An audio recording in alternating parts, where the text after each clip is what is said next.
Based on the confidential sources, 55,000 pieces Yaba tablet of worth 5 crore rupees was recovered from a Bolero vehicle. Bagbasa police arrested 3 drug dealers in the incident. Name of the arrested are Abdul Mata, Borhan Uddin and Janab Ali. On one hand, drug prevention. On the other hand, the active action of the police.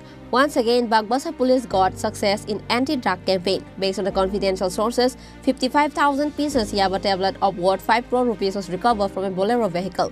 Bagbasa police arrested 3 drug dealers in the incident. Name of the arrested are Abdul Mata, Borhan Uddin and Janab Ali.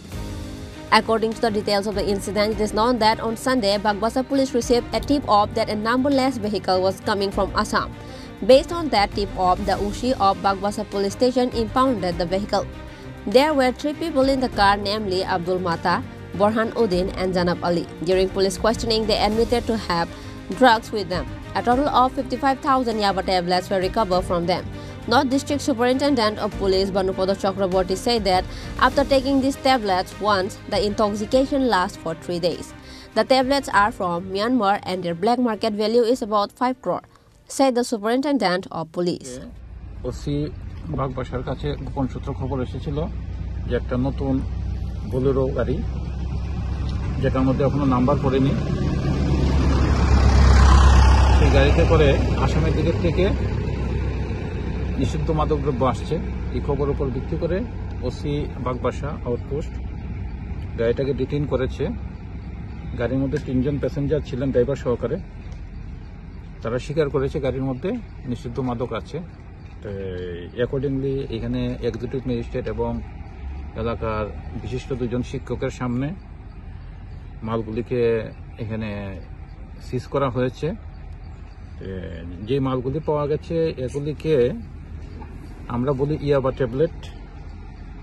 এই ইয়াবা tablet নিষিদ্ধ মাদক, ভীষণ মারাত্মক মাদক দ্রব্য। একটা tablet খেলে 3 দিন পর্যন্ত এটা নেশা থাকে এবং অপরাধ করতে এই মাদকটা খুব বেশি পরিমাণে ইউজ হয়। টোটাল মাল পাওয়া গেছে 55,000। ওপেন মার্কেটে এই মালগুলি বিক্রি হয় না, এই মালগুলি মায়ানমারে তৈরি হয়। দাম হবে প্রায় 5 কোটি টাকার মতো। তো বাগবাসাতে একটা কেস হয়েছে, এরা 3 জন অ্যারেস্ট হয়েছে, গাড়িটাকে সিজ করা হয়েছে, ইনভেস্টিগেশন চলছে। স্যার, যাদেরকে আটক করা হয়েছে তাদের নাম আব্দুল লতা, তার বাড়ি রানীগ্রাম করিমগঞ্জ, বুরহান উদ্দিন, তার বাড়ি রাতাবাড়ি করিমগঞ্জ, জুনাব আলী, রানীগ্রাম করিমগঞ্জ। 3 জনের বাড়ি আসাম। আর গাড়িটা হলো বুরহান উদ্দিনের। গাড়িটা কোথা থেকে কোথায় যাচ্ছিল স্যার? এটা আসামের দিকে আসছিল, আগরতলার দিকে যাচ্ছিল। Bagbasa police will present them to the court on Monday by taking an FIR under NDPS Act asking for remand. Bureau Report, Chini Khorang.